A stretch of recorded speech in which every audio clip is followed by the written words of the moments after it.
వెంకటేశాయ.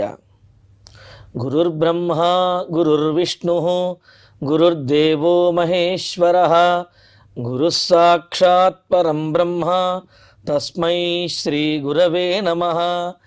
జటిలం చీరవసనం దండకారణ్యవాసినం మునివేషధరం ధ్యాయేత్ అరణ్యే కాండ ఉత్తమే. శ్రీరామచంద్ర పరబ్రహ్మణే నమః. అథ శ్రీమద్ రామాయణే ఆదికావ్యే అరణ్యకాండే అష్టమః సర్గః. రామస్తు సహ సౌమిత్రిః సుతీక్ష్ణేనాభిపూజితః పరిణామ్య నిశాం తత్ర ప్రభాతే ప్రత్యబుధ్యత. సుతీక్ష్ణ మహర్షి ఆశ్రమానికి వచ్చినటువంటి రామచంద్రమూర్తి, సీతాదేవి, లక్ష్మణుడు, అదేవిధంగా వారితో పాటుగా శరభంగ మహర్షి ఆశ్రమం నుండి కొంతమంది మహర్షులు కూడా వచ్చారు. మరి వారందరితో కలిసి రామచంద్రమూర్తి సుతీక్ష్ణ మహర్షి యొక్క ఆతిథ్యాన్ని స్వీకరించి ఆనాటి రాత్రి అక్కడే గడపాలి అని చెప్పి అనుకున్నాడు. ఇంకా అక్కడ నుండి ఇతర మహర్షుల యొక్క ఆశ్రమాలకు వెళ్ళాలి అనేది రాముని యొక్క ఉద్దేశ్యం. ఎందుకు అంటే శరభంగ మహర్షి ఆశ్రమం నుండి ఇక్కడికి వచ్చిన తర్వాత సుతీక్ష్ణ మహర్షి ఆశ్రమంలో రామచంద్రమూర్తి ఉండవచ్చును, కానీ అక్కడ జింకలు అంటే ఈ మృగముల యొక్క బెడద ఎక్కువగా ఉన్నది. ఆ మృగములన్నీ కూడా వచ్చి ఈ మహర్షుల యొక్క ఆశ్రమంలో తిరుగుతూ, అంటే ఏమాత్రము భయము బెరుకు లేకుండా వీరితో పాటు కలిసి తిరుగుతూ వీరు చేస్తున్నటువంటి తపస్సులకు అంతరాయం కలిగిస్తూనే వీరికి మచ్చిక అయినట్లుగా అవి ఉంటూ, అలాగే చిత్ర విచిత్రమైనటువంటి వర్ణములతోటి గోచరిస్తూ మోహింపజేస్తూ భ్రమపెడుతూ అవి వెళ్ళిపోతూ ఉంటాయి కదా. మరి ఆ మృగములను పోనీ వేటాడదామా అని అంటే ముని ఆశ్రమములలో మృగములను వేటాడడం అనేది ధర్మము కాదు. పైగా తమ కన్నుల ముందు తిరుగుతున్నటువంటి ఆ మృగములను వేటాడినట్లయితే ఆ మహర్షుల యొక్క మనస్సుకి ఎంతో బాధ కలుగుతుంది. ఆ మాటనే రామచంద్రుడు కూడా అంటాడు అని, మరి నేను ఇక్కడ నుంచి ఎక్కువ కాలము ఈ ఆశ్రమంలో ఉండకుండా బయలుదేరాలి అని చెప్పి అనుకుంటాడు. అనుకుని మరి ఆనాటి రాత్రి సుతీక్ష్ణ మహర్షి యొక్క ఆశ్రమంలో ఉండి సహ సౌమిత్రి రామస్తు సుతీక్ష్ణేన అభిపూజితః. లక్ష్మణునితో కూడినటువంటి రామచంద్రమూర్తి అంటే సీతారాములు సుతీక్ష్ణ మహర్షి చేత చక్కగా పూజింపబడిన వారై నిశాం పరిణామ్య ఆనాటి రాత్రి అక్కడ సుఖంగా హాయిగా గడిపినటువంటి వారై ప్రభాతే ప్రత్యబుధ్యత. ప్రభాతంలో ఉషఃకాలంలోనే తెల్లవారుజాముననే రామచంద్రమూర్తి చక్కగా నిద్రలేచి నిత్యకర్మానుష్ఠానానికి సిద్ధమవుతూ ఉన్నాడు. ఉత్థాయతు యథాకాలం రాఘవ సహ సీతయా ఉపాస్పృశత్ సుసీతేన జలేనోత్పలగంధినా. నిద్ర లేచినటువంటి రామచంద్రమూర్తి నిత్యకర్మానుష్ఠానానికి ఉపక్రమిస్తూ నిత్యకృత్యములన్నీ కూడా కాలకృత్యములన్నీ కూడా చేయాలి, స్నానాదులన్నీ కూడా ఆచరించాలి కదా. మరి ఆ దగ్గరలో ఉన్నటువంటి సరస్సులో శీతమైనటువంటి జలం అంటే చాలా చల్లనైనటువంటి నీటిలో ఎటువంటి ఇబ్బంది లేకుండా రామచంద్రమూర్తి స్నానం చేశారట. అంటే మనము చేస్తున్నటువంటి కార్యం మీద ఉన్నటువంటి లక్ష్యం ఏదైతే ఉన్నదో ఆ బుద్ధి, శ్రద్ధ, అవి మనకు కలుగుతున్నటువంటి చిన్న చిన్న ఇబ్బందులను లెక్క చేయనీయకుండా మన శరీరాన్ని సిద్ధం చేస్తాయి. మనం చూస్తూ ఉంటాం కదా, మన బామ్మలు, పెద్దవాళ్ళు, వాళ్ళందరూ కూడా కార్తీక మాసం, మాఘమాసం వచ్చింది అంటే తెల్లవారుజామున వెళ్ళి నదిలోకి వెళ్ళి స్నానం చేస్తూ ఉంటారు. మరి అంతటి చలిలో వారు ఆ విధంగా వెళ్ళి స్నానం చేస్తున్నారంటే వారి యొక్క సంకల్ప బలము, ఈ కార్యం చేయటం ద్వారా మనకు పుణ్యం ప్రాప్తిస్తుంది అనేటటువంటి విశ్వాసం అనేది వారిని ఆ విధంగా వారి చేత ఆ విధంగా చేయిస్తుందన్నమాట. లేకపోతే ఇంట్లో ఉండి కూడా చన్నీళ్ళ స్నానం చేయాలి అంటే ఎంతో బాధపడతాం. కానీ నదికి వెళ్ళి మరి ఆ చలిలో చేస్తున్నారు అంటే వారి యొక్క సంకల్ప బలం చాలా గొప్పది. అదేవిధంగా ఇక్కడ రామచంద్రమూర్తి అయోధ్యానగరంలో అంతఃపురంలో రాజభోగాలన్నీ అనుభవించినటువంటి రాముడు ఇక్కడ అడవిలో సుతీక్ష్ణ మహర్షి ఆశ్రమం దగ్గర ఉన్నటువంటి సరస్సులోకి వెళ్ళి ఆ చన్నీళ్లలో సాధారణంగా స్నానం చేసి ఆయన నిత్యకృత్యములను నెరవేర్చడానికి సిద్ధమవుతున్నాడు అన్నారు. ఆ జలం ఎలా ఉన్నదో చెబుతూ ఇంకా రామచంద్రమూర్తి యథాకాలముత్థాయ, కాలాన్ని అతిక్రమించకుండా నిద్రలేచినటువంటి వాడై అని చెప్పి అన్నారు. ఇక్కడ సూర్యోదయానికి ముందే నిద్ర లేవటం అనేది చాలా గొప్ప విశేషంగాను లక్ష్మీ ప్రాప్తికరంగాను మనకు తెలియజేస్తున్నారు. అందుకనే అంటారు, కుచేలినం దంతమలాపహారిణం బహ్వశనం నిష్ఠుర వాక్యభాషిణం సూర్యోదయే అస్తమయే చ శాయినం విముంచతి శ్రీరపి చక్రపాణినం అని చెప్పి అంటూ కొన్ని గుణములు ఏవైతే ఉన్నాయో అవి మనకు లక్ష్మిని సంపదను దూరం చేస్తాయి అని చెబుతున్నారు. ఏమిటి ఆ సంపదను దూరం చేసే గుణములు అంటే, కుచేలినం అంటే చిరిగిపోయినటువంటి బట్టలు కట్టుకోవటం, దంతమలాపహారిణం బహ్వశనం అదేవిధంగా ఎక్కువగా తినడము, అంటే ఎంత ఆకలి తీరే విధంగాను ఇష్టమైనటువంటి పదార్థాలను మరికొద్దిగాను తినడంలో తప్పు లేదు. కానీ ఇక తినడమే ఉద్యమంగా పెట్టుకుని తింటూ ఉంటే ఎప్పుడు పడితే అప్పుడు ఏదో ఒకటి నవ్వులుతూ ఉంటే అది దోషకరం అన్నమాట. బహ్వచనం మితిమీరి అతిగా తినడం, నిష్ఠుర వాక్య భాషణం, ఊరికినే అవసరం ఉన్నా లేకపోయినా కోపం వచ్చినా లేకపోయినా ఎదుటివారిని నిష్ఠురాలతోటి పీడించటము, లేకపోతే ఎప్పుడో ఏదో అన్నటువంటి విషయాన్ని గుర్తుపెట్టుకుని దానిని సూది మొనతో పొడిచినట్టుగా పొడిచి మాట్లాడటము, నిష్ఠురాలు మాట్లాడటము, ఇది కూడా అలక్ష్మీకరమైనటువంటిది. సూర్యోదయే అస్తమయే చ శాయినం, సూర్యోదయ సమయంలోనూ సూర్యాస్తమయ సమయంలోనూ కూడా నిద్రించడము, ఈ లక్షణములు కనుక ఉన్నట్లయితే లక్ష్మీదేవి దూరం అయిపోతుంది అని అన్నారు. ఇక్కడ చమత్కారంగా చెబుతారు, ఈ విధమైనటువంటి లక్షణాలు కలిగిన వాడు మహావిష్ణువు అయినా సరే లక్ష్మీదేవి విడిచిపెట్టేస్తుంది అని చెప్పి చమత్కారంగా మనకు పెద్దలు చెబుతున్నారు. కావున యథాకాలం ప్రబుద్ధ్య, రాముడు ధర్మాన్ని ఎప్పుడూ కూడా, అంటే రాజ్యంలో ఉన్నా అడవిలో ఉన్నా సరే ధర్మమును ఎప్పుడు తప్పనటువంటి వాడు కదా రామచంద్రమూర్తి.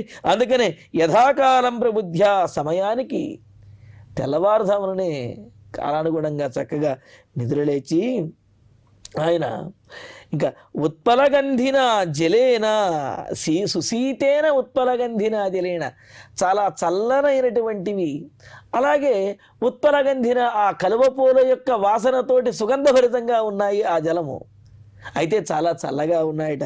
అటువంటి జలములతోటి ఉపాస్పృశతు, స్నానము చేసి ఇంకా ఆచమనాది కార్యక్రమాలను కూడా చేశాడు అని చెప్పి. సహజంగా ఈ విధంగా అంటే అవకాశం ఉన్నప్పుడు, సౌకర్యం ఉన్నప్పుడు ధర్మమును శాస్త్రమును నియమనిష్టలను పాటించడం అనేది సామాన్యుల యొక్క లక్షణము. అయితే అవకాశం ఉన్నా లేకపోయినా ఎటువంటి పరిస్థితుల్లోనైనా సరే తన నియమములు తప్పకుండా వాటిని పాటించగలగడం అనేది మహాత్ముల యొక్క లక్షణం. అటువంటి మహాత్ముడే రామచంద్రమూర్తి అనే విషయం మనకు తెలుస్తున్నది. ఇక్కడ రామచంద్రమూర్తి నిద్రలేచాడు, సీతారాములు నిద్రలేచారని చెప్పారు. కానీ మరి లక్ష్మణస్వామి పరిస్థితి ఏమిటండి అని అంటే, లక్ష్మణుడు రాముడి కంటే కూడా ముందే నిద్రలేచి ఆయన చేయవలసినటువంటి నిత్యకర్మానుష్ఠానాలకి సిద్ధమైపోయాడు అని మనకు చక్కగా తెలుస్తున్నది. ఆ విధంగా సీతారామ లక్ష్మణుడు ప్రాతకాలంలో ఆ తెల్లవారుజామున నిద్రలేచి స్నాన సంధ్యావందనాదులన్నీ కూడా రామలక్ష్మణులు వీరు పూర్తి చేసి సిద్ధమవుతూ ఉన్నారు. అధతేగ్నిం సురాంశ్చైవ వైదేహీ రామలక్ష్మణౌ కాల్యం విధివదభ్యర్చ్య తపస్వి శరణే వనే. ఇంకా రాముడు ఆ విధంగా ఆ సరస్సులో స్నానం చేసి వచ్చిన తర్వాత అథా స్నానానంతరము విగత కల్మషాః తే, తమ శరీరం మీద ఉన్నటువంటి మలినములన్నీ కూడా చక్కగా తొలగించుకున్నటువంటి వారైన ఆ సీతారామ లక్ష్మణుడు, ఎందుకంటే ఆంతరంగికంగా వారిలో ఏమాత్రము కూడా మలినమనేది లేదు. ఒకవేళ ఏదైనా ఈ అడవిలో నడవటం వల్ల కొద్దిపాటి శారీరకమైనటువంటి క్లేశము కష్టం ఏదైనా ఉన్నప్పటికీ కూడా స్నానంతో ఆ శారీరకమైనటువంటి క్లేశం తొలగిపోతుంది. మానసికంగా ఏదైనా చిన్నపాటి కష్టం ఉన్నా ఆ కష్టము కూడా స్నానంతో తొలగిపోతుంది అని చెప్పి స్నానంలో 10 గుణాలు చాలా గొప్పగా చెప్పారు.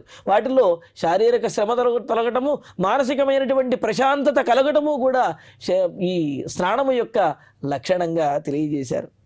ఆ విధంగా స్నానం చేసిన తర్వాత శుచి అయినటువంటి ఆ సీతాదేవి అలాగే రామలక్ష్మణులు ఇరువురు కూడా తపస్వి శరణే వనే కాల్యం అగ్ని, తపస్వి జనుల చేత నిలయమైనటువంటి ఆ ఆశ్రమంలో కాల్యం సకాలంలో చేయవలసినటువంటి ప్రాతకాలంలో చేయవలసినటువంటి అగ్నిహోత్రాదులు ఏవైతే ఉన్నాయో అంటే హోమములు నిత్యాగ్నిహోత్రము, ఆ నిత్యాగ్నిహోత్రమును అగ్నిం, ఆ నిత్యాగ్నిహోత్రమును చేసి సురాన్ దేవతలందరినీ కూడా అర్చించారు అన్నారు.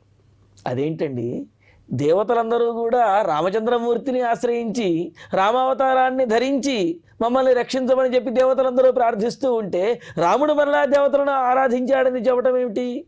ఇందులో ఆంతర్యం ఏమిటి అని అంటే దీనికి సమాధానం మనకు అయోధ్యకాండలోనే పూర్వం వచ్చింది.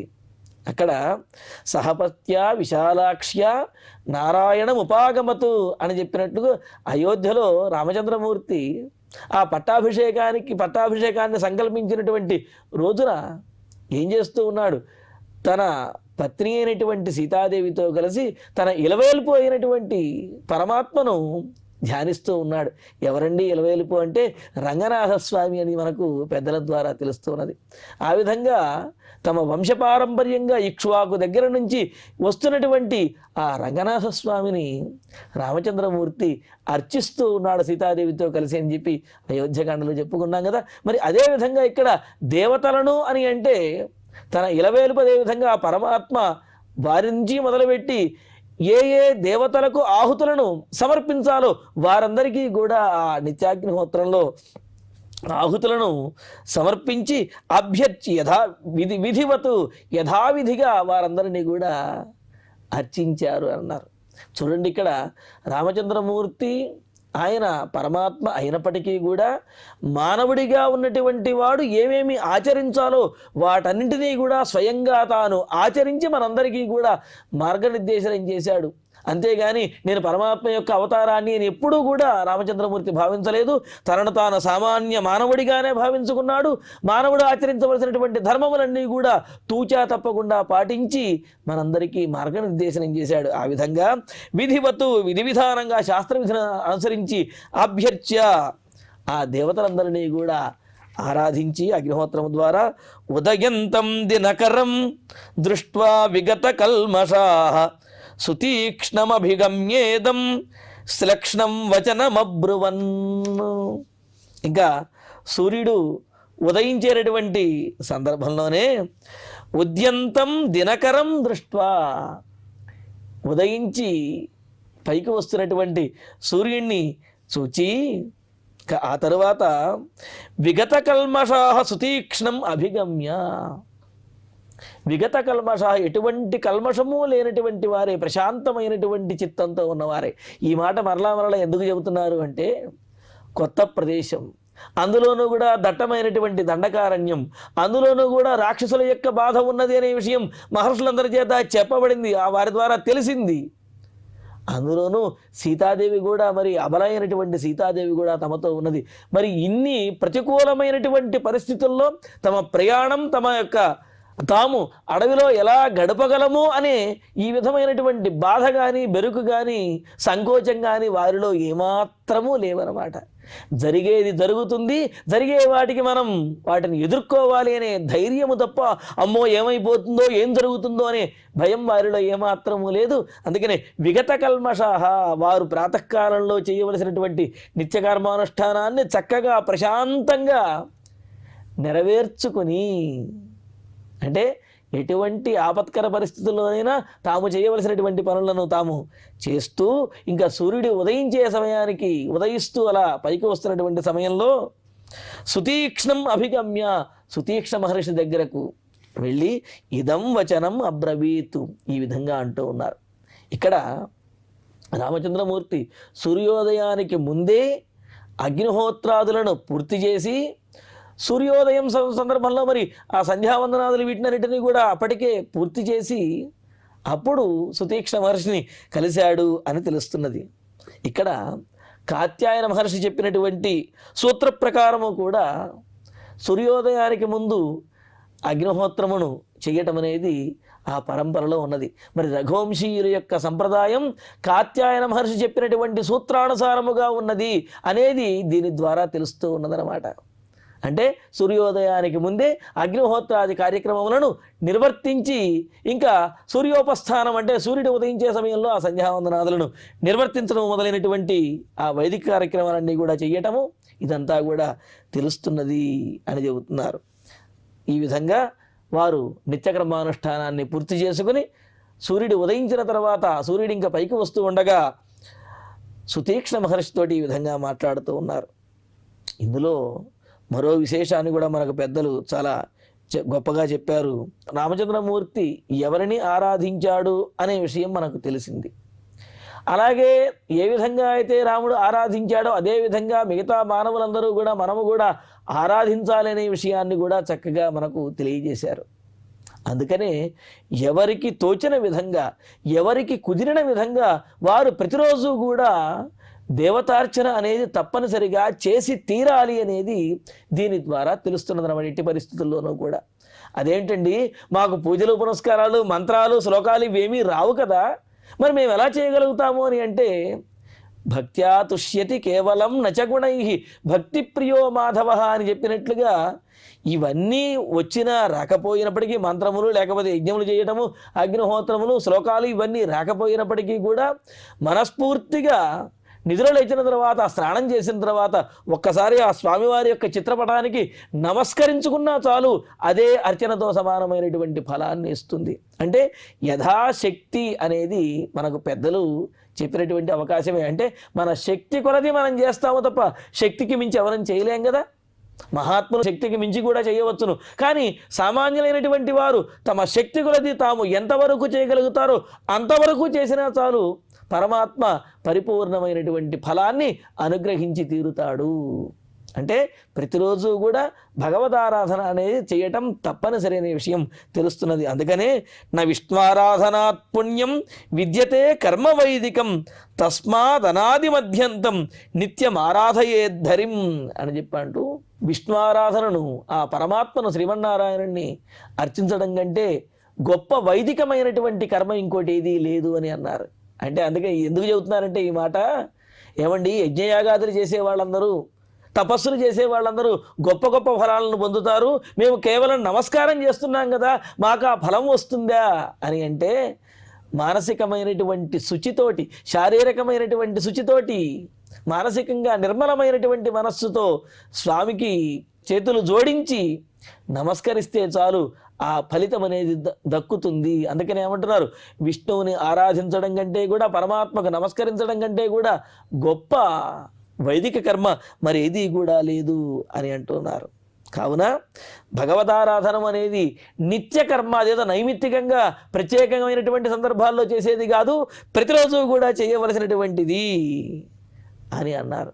అంటూ మరి అలా చేయకపోతే దోషము పాపము కలుగుతుందనే విషయాన్ని కూడా చెబుతూ మనకు స్నాత్వా నిత్యం శుచిఃకుర్యాత్ దేవర్షి పితృతర్పణం దేవతాభ్యర్చనంచైవ సమిధాధానమేవచ బ్రహ్మచారీ గృహస్థోవ వానప్రస్థోధ భిక్షుక కేశవారాధనం హిత్వా నైవ యాతి పరాంగతిం అని పుండరీక నారద సంవాదంలో తెలియజేశారు. ప్రతిరోజు కూడా ఆ భగవంతుణ్ణి అర్చించాలి. అలా అర్చించకుండా నాకు కుదరలేదోనో, లేకపోతే నేను చెయ్యనోనో, చేస్తే మాత్రం ప్రయోజనం ఏమిటేనో, ఈ విధమైనటువంటి విదండవాదనలతోటి కాలాన్ని వ్యర్థం చేసినట్లయితే జీవితాన్ని సార్థకం చేసుకోలేరు, మోక్షాన్ని పొందలేరు అనే విషయం చెబుతున్నారు. అంతేకాదు, యో మోహాత్ అథవా అలసాత్ కృత్వా దేవార్చనం అకృత్వా దేవార్చనం భుంక్తే అని అంటూ సయాతి నరకాన్ శోకరేష్వపి జాయతే అని. ఎవరైనా మోహంతో కానీ అహంకారంతో కానీ భగవంతుణ్ణి అర్చించకుండా, అర్చించడం అంటే నమస్కారం చేసినా చాలు, అలా నమస్కారము కూడా చెయ్యకుండా ఆహారాన్ని భుజిస్తాడో అటువంటి ఆహారం అనేది అతని శరీరానికి ఉపయోగకరము కాదు, అతడు పాపములను భుజించినటువంటి వాడు అవుతాడు అని అంటున్నారు. ఇంకో మాట కూడా చెబుతున్నారు, శోకరేష్వపి జాయతే, వరాహ జన్మను పొందుతాడు అని చెప్పి అంటున్నాడు. అంతే కదా. అంటే కొన్ని జంతువులకి నియమములు అనేవి ఉండవు, అవి ఆహారం దొరకంగానే వెంటనే తినేస్తూ ఉంటాయి. వాటికి సమయంతో కానీ శుచితో కానీ లేకపోతే మరొకటి కానీ నియమములు కానీ ఏమి ఉండవు, అవి తినేస్తూ ఉంటాయి. అలాగా జంతువుల వలె సమయం సందర్భం లేకుండా దేవతార్చన లేకపోతే భగవంతుని నమస్కారం అనేది లేకుండా ఆహారాన్ని ఎవరైతే భుజిస్తూ ఉంటారో వారు పాపములనే భుజిస్తున్నారు. తత్ఫలితంగా ఆ జంతు జన్మలను పొందుతారనే విషయం కూడా మనకు పురాణముల ద్వారా వ్యాస భగవాను ద్వారా తెలుస్తూ ఉన్నది. అంతేకాదు కేశవార్జ గృహేయస్య నతిష్ఠతి మహీతలే తస్యాన్నం నభోక్తవ్యం అభక్ష్యేణ సమంహితతు. ఎవరింట్లో అయితే భగవదారాధన అనేది ఉండదో, ఎవరింట్లో అయితే భగవంతుని మీద నమ్మకం అనేది ఉండదో, వారు పెట్టేటటువంటి ఆహారాన్ని కూడా స్వీకరించకూడదు, అది త్యాజ్యమైనటువంటిది అనే విషయం కూడా మనకు స్మృతులు తెలియజేస్తూ ఉన్నాయి. కావున భగవంతుణ్ణి ఆరాధించడం అంటే పెద్ద పెద్ద పూజలు యజ్ఞములు చేయవలసినటువంటి అవసరం లేదు.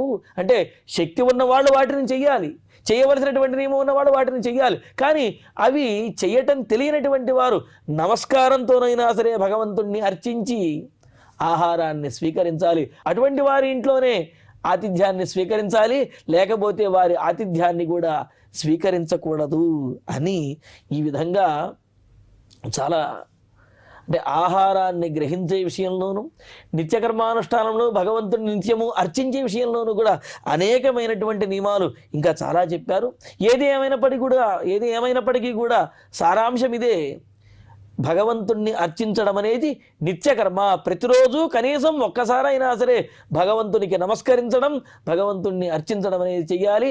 అలా ఆ విధంగా అర్చన చేసేటటువంటి వారి ఇంట్లోనే ఎవరైనా సరే భోజనం చేయవచ్చును అనే విషయం కూడా చెబుతూ ఉన్నారన్నమాట. మరి ఇలాగా ఆరాధనతోటి భగవంతుణ్ణి అంటే ఆ రామచంద్రమూర్తి కూడా నిత్యకర్మానుష్ఠానాన్ని పూర్తి చేసుకుని ఆయన సుతీక్ష్ణ మహర్షితోటి మాట్లాడుతూ ఉన్నారు. ఇదే విషయాన్ని భగవద్గీతలోను ఇతర పురాణాల్లో చాలా చోట్ల భగవదారాధన గురించి చాలా విశేషంగా చెప్పబడి ఉన్నది. ఆ తర్వాత సుఖోషితాస్మ భగవన్ త్వయా పూజ్యేన పూజితా ఆపృచ్ఛామః ప్రయాస్యామః మునయస్త్వరయంతినః. ఇంకా తాము చేయవలసినటువంటి నిత్యకర్మానుష్ఠానాన్ని పూర్తి చేసుకుని సుతీక్ష మహర్షిని సమీపించి, మహర్షి, మీ ఆశ్రమంలో మేము చాలా సుఖంగా ప్రశాంతంగా ఇక్కడ గడపగలిగాము, మీ ఆతిథ్యం మాకు చాలా ఆనందాన్ని ఇచ్చింది అని అంటున్నారు. ఇది అతిథికి ఉండవలసినటువంటి లక్షణం. ఎక్కడికైనా ఎవరింటికైనా వెళ్ళినప్పుడు వారికి కుదిరిన విధంగా యథాశక్తిగా వారు సౌకర్యాలు కలుగజేస్తారు. ఆ సౌకర్యాలను పొంది వాటిని ఆస్వాదించి పొద్దున్నే నిద్ర లేచిన వారితో మాట్లాడుతూ, నిద్ర బాగానే పట్టింది కానీ కాస్త దోమలు ఎక్కువయ్యాయి, రాత్రి అన్నీ బాగానే ఉన్నా కానీ పప్పులో ఉప్పు కాస్త తక్కువైంది, వడియాలు కూడా ఉంటే బాగుండేది, ఇటువంటి మాటలు చెప్పకూడదు. ఎందుకు అంటే ఎవరి శక్తి కొలది వారు ఆతిథ్యాన్ని ఇస్తారు. ఆ ఆతిథ్యాన్ని స్వీకరించి అతిథి కూడా దానిని మహదానందంగా భావించి స్వీకరించి సంతృప్తి చెందాలి తప్ప, వెళ్ళిన ప్రతి చోట కూడా సమస్తమైనటువంటి సౌకర్యాలు నాకు రావాలి, మా ఇంట్లో అట్లా ఉంటాను, మా ఇంట్లో ఇలా ఉంటాను అంటే అవన్నీ కూడా సరైనటువంటి పద్ధతి కాదు. ఆ విషయాన్ని రామచంద్రమూర్తి చూడండి ఎంత చక్కగా చెబుతున్నాడు సుతీక్ష్ణ మహర్షితోటి. ఆ మహర్షి నిజంగానే అంతటి గొప్ప ఆతిథ్యాన్ని ఇచ్చారు. ఎంతటి ఆతిథ్యాన్ని ఇచ్చినప్పటికీ కూడా అంతఃపురంలోకి ఇచ్చినటువంటి హంసతూలిగా తలపాలను ఏమీ ఈ అడవిలో ఉంచలేరు కదా. అయినప్పటికీ కూడా వీరి యొక్క ఆదరము చేతనే రామచంద్రమూర్తి ఎంతో ఆనందించినటువంటి వాడయ్యాడు. అక్కడ ప్రశాంతంగా చక్కగా వారు నిద్రించారు. ప్రాతకాలంలో తమ నిత్యకృత్యములను పూర్తి చేసుకుని మహర్షితో మాట్లాడుతూ, సుఖోషితాస్మ, మేము హాయిగా ఇక్కడ మేము విశ్రాంతి తీసుకున్నాము, నిద్రించాము. త్వయా పూజ్యేన పూజితా, పూజ్యమైనటువంటి నీ నుండి కూడా మేము పూజలు అందుకున్నట్లుగా ఎంతో గొప్పగా అతిథి సత్కారములను పొందాము మహర్షి. ఆపృచ్ఛామః ప్రయాస్యామః, మిమ్మల్ని ప్రార్థిస్తున్నాము, మేము ఇక్కడి నుంచి బయలుదేరాలనుకుంటున్నాము అని అన్నాడు. వెంటనే సుతీక్ష్ణ మహర్షి, ఆయన తొందర వచ్చింది, ఇంకా కొంతసేపు ఉండొచ్చు కదా కొంతకాలం అని ఆయన అంటారు కదా. అందుకనే అంటున్నాడు ఏమని, మునయః నః త్వరయంతి. ఇదిగో మాతో పాటు వచ్చినటువంటి ఈ మునులు ఎవరైతే ఉన్నారో వారందరూ కూడా బయలుదేరదాము అని చెప్పి మమ్మల్ని త్వరపెడుతూ ఉన్నారు. మరి వారి మాట కూడా నేను వినవలసిందే కదా. కావున మహర్షి, మీ ఆతిథ్యంతో నేను పరిపూర్ణమైనటువంటి ఆనందాన్ని పొందాను. ఇక మీరు గనక అనుమతించినట్లయితే ఇక్కడి నుంచి బయలుదేరి ఆ మునులతోటి ఇంకాస్త ముందుకి దండకారణ్యంలోకి వెళ్ళవలసి ఉన్నది, ఆయా ముని ఆశ్రమములకు వెళ్ళవలసి ఉన్నది, అక్కడికి వెళ్ళడానికి అనుమతించండి. అని చెప్పి అంటూ త్వరామహే వయం ద్రష్టుం కృత్స్నమాశ్రమమండలం ఋషీణాం పుణ్యశీలానాం దండకారణ్యవాసినాం.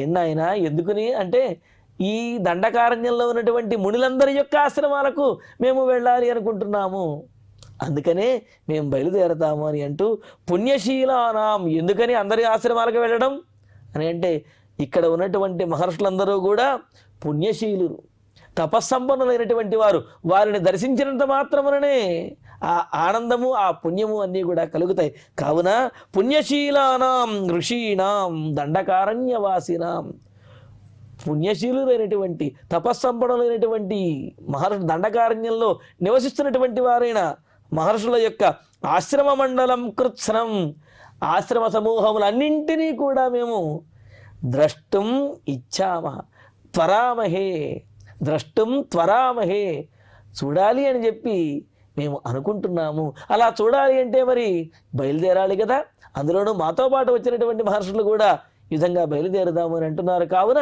ఇక్కడి నుంచి బయలుదేరి వెళతాము మహర్షి, మీరు అనుమతించండి అని చెప్పి రామచంద్రమూర్తి సుతీక్ష్ణ మహర్షిని ఈ విధంగా అడుగుతూ ఉన్నాడు. మరి సుతీక్ష్ణ మహర్షి అనుమతించడము, అక్కడ నుంచి రామచంద్రమూర్తి ఏ ఆశ్రమాలకు వెళ్ళాడు, అక్కడ ఎవరెవరిని చూశాడు అనే విశేషాలను తరువాతి ప్రవచనంలో తెలుసుకుందాము. అందులోనూ మా మునులందరికీ కూడా రామచంద్రుడు ఒక మాట ఇచ్చాడు. ఏమని? రాక్షసులందరినీ కూడా వధిస్తాను అని మాట ఇచ్చాడు. మరి రాక్షసులందరూ ఎప్పుడు రామలక్ష్మణులకు తారసపడతారు, ఎప్పుడు వారితోటి యుద్ధం చేస్తారనే విశేషాన్ని కూడా తరువాతి ప్రవచనంలో తెలుసుకుందాము. ఇక ఇప్పుడు శ్లోకాలను పారాయణ చేసుకుందాము.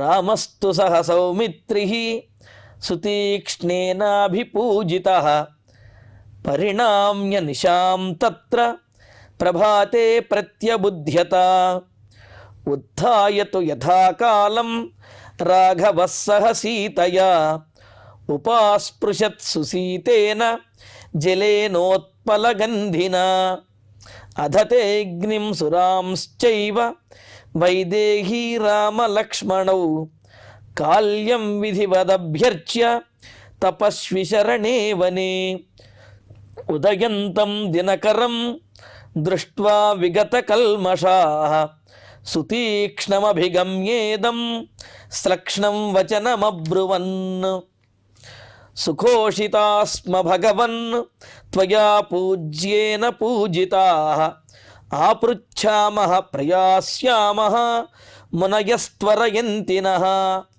త్వరామహే వయం ద్రష్టుం కృత్స్నమాశ్రమమండలం ఋషీణాం పుణ్యశీలానాం దండకారణ్యవాసినాం. ఇత్యార్షే శ్రీమద్ రామాయణే ఆదికావ్యే అరణ్యకాండే అష్టమ సర్గే షట్శ్లోకాః. ఇక ఇప్పుడు క్షమాప్రార్థన మంగళాంతంగా ఈనాటి కార్యక్రమాన్ని పరిపూర్ణం చేసుకుందాము.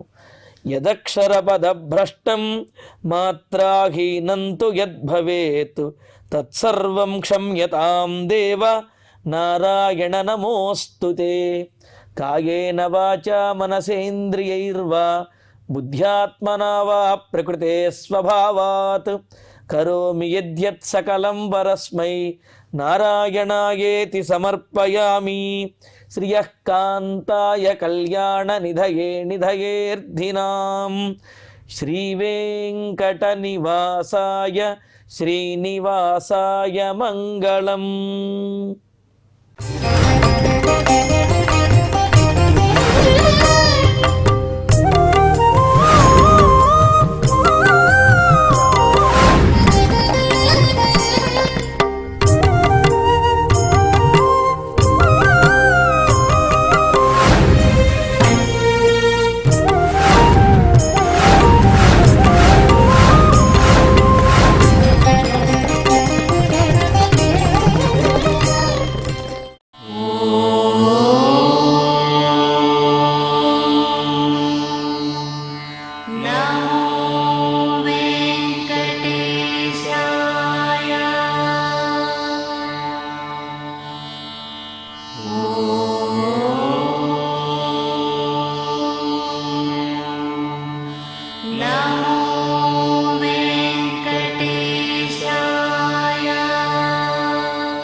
గోవింద